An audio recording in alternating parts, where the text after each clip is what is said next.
বলছি আয়ুব নবীর ঘটনা শোনো মুমিন মুমিনা বলছি আয়ুব নবীর ঘটনা শোনো মুমিন মুমিনা স্বামী স্ত্রীর ভালোবাসা কেমন ছিল দেখো না ওরে স্বামী স্ত্রীর ভালোবাসা কেমন ছিল দেখো না বাদশাহ ছিল আয়ুব নবী তার ছিল চারটি বিবি বাদশাহ ছিল আয়ুব নবী তার ছিল চারটি বিবি সুখে দুঃখে তাদের নিয়ে জীবন কাটাই আয়ুব নবী করলো শুরু পরীক্ষা আয়ুব নবীকে রবানা করলো শুরু পরীক্ষা আয়ুব নবীকে রবানা ধ্বংস হলো যা কিছু ছিল আর হলো বালাখানা ওরে ধ্বংস হলো যা কিছু ছিল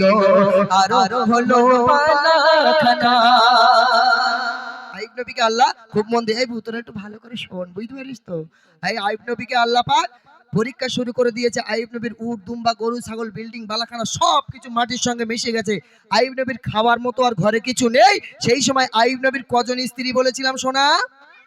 চারজন স্ত্রী তো আইয়ুব নবীর চারজন স্ত্রীর ভিতরে এবার কি যুক্তি হচ্ছে দেখুন চিন্তায় পড়ে নবীর বিবি আর তো কিছু নাই না খেতে পেয়ে মরবো এবার কি হবে উপায় তিনজন বিবি যুক্তি করছে চিন্তায় পড়ে নবীর বিবি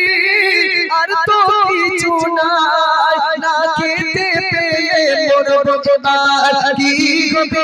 উপায় কুষ্ঠ রোগে ভরে কেন আয়ুব নবীর সারা দেখো কুষ্ঠ রোগে ভরে কেন আয়ুব নবীর সারা দেখো চলে গেল তিনটি বিবি রইল বিবি রহিমা চলে গেল তিনটি বিবি রইল বিবি রহিমা আইয়ুব নবীর চারজন বিবি ছিল আইয়ুব নবী যখন সব শেষ হয়ে গেছে মোটা ভাই ভালো করে শোন হ্যাঁ হ্যাঁ তো তিনজন বিবি তখন যুক্তি করছে বলতে এই বউ বলে কি হয়েছে ভাই আর আইয়ুব নবী তো সব শেষ হয়ে গেছে এবার খাবি কি বলে এই বউ তুই খাবি কি তোর চিন্তা তুই কর বলে চলে এক কাজ কর আমরা পালাই বলে তিনজন বিবি চলে গেল আর শেষে রয়েছে কি শুধু আম্মাজান রহিমা কে রয়েছে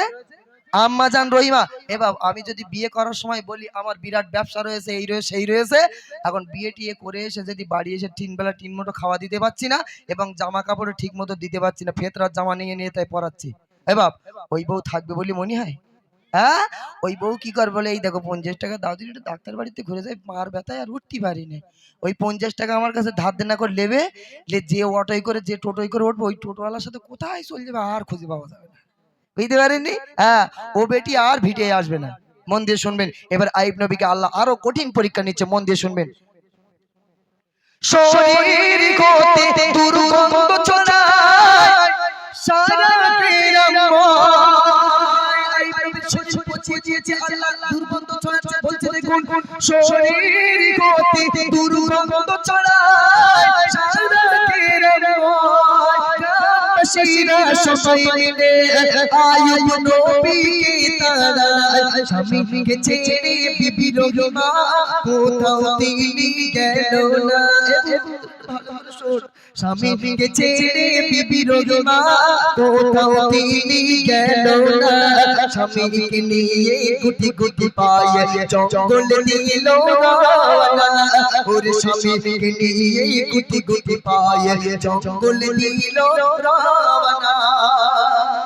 কি ভালোবাসা কি মোহাব্বত আর আমাদের ঘরের ভালোবাসা মোহাব্বত সকাল থেকে রাত শোবার আগ পর্যন্ত স্বামীর মাথা 3 বার চিবিয়ে খাচ্ছে বাপ সকালবেলা একবার দুপুরবেলা একবার রাত্রে শোবার সময় গ্যাসের ট্যাবলেট হিসেবে খেয়ে তারপর সচ্ছে নইলে পেটে গ্যাস হচ্ছে বুঝতে পারেননি তবে এদিকের ভাবিরা খুব ভালো স্বামীর পায়ে যদি পায়খানা লেগে থাকে এরা মাথার চুল দিয়ে সব পরিষ্কার করে দেয় খুব ভালো যা বলছি আমাদের নিউ টাউনের কথা বলছি আপনাদের এলাকার মায়েরা খুব ভালো বলছে দেখুন এবং আইয়ুব নবীর যখন গ্রামবাসীরা শরীর পচে গেছে বলছে আইয়ুব তোমাকে আর গ্রামে থাকা যাবে না তুমি চলে যাও আইয়ুব নবীর স্ত্রী আম্মাজান রহিমা আইয়ুব নবীর হাতটা ধরে বলছে চলো তোমাকে নিয়ে জঙ্গলে চলে যাবো এবার আমার যদি শরীর পচে যায় আর আমার গ্রামবাসী ভাইয়েরা আমার এই ভাইয়েরা যদি আমাকে তাড়িয়ে দেয় আমার বউ কি আমার বলবে চলো তোমার জঙ্গলে যাচ্ছি, বলবে বাপ?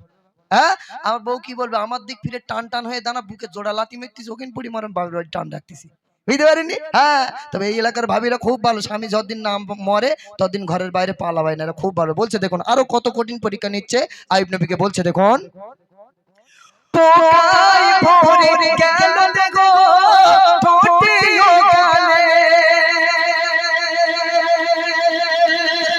পোকায় ভরে গেল দেখো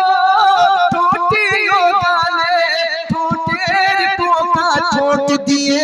বিবির রহিমা ফেলে। জোরে হবে না সুবহানাল্লাহ? একটু জোরে হবে না সুবহানাল্লাহ? এবারে আইয়ুব নবীকে আল্লাহ জিভে আর ঠোঁটে পোকা দিয়েছে। আইয়ুব নবীর স্ত্রী যখন আম্মাজান রহিমা হাত দিয়ে ঠোঁটের পোকাগুলো তুলে ফেলবে,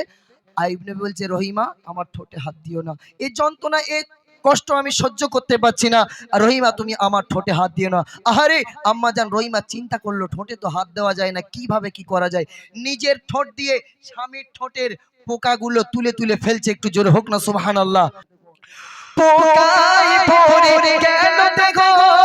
ঠোঁটে ও গালে, ঠোঁটের পোকা ঠোঁট দিয়ে বিবি রহিমা ফেলে। আইয়ুব নবী বলে বিবি সবাই গেল ছেড়ে, তুমি কেন আমায় নিয়ে আছো এখনো পড়ে, সেবাই মিলিবে খোদার জান্নাত নসিবে। ও মায়েরা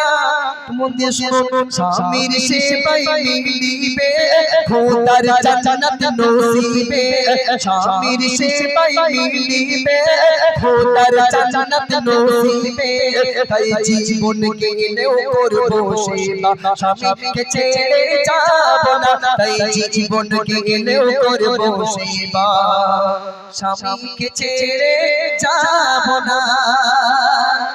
আইয়ুব নবী বলছে সব বিবিরা তো চলে গেল, রহিমা তুমি কেন এত কষ্ট করছো, তুমিও চলে যাও। ওই সময় আম্মাজান রহিমা বলছে আমি জানি আপনার পায়ের তলায় আল্লাহ আমার জান্নাত গোপন করে রেখেছে, তাই আমার জীবন থাকতে আপনাকে আপনার সেবা থেকে আমি দূরে যাব না। একটু জোরে হোক না সুবহানাল্লাহ?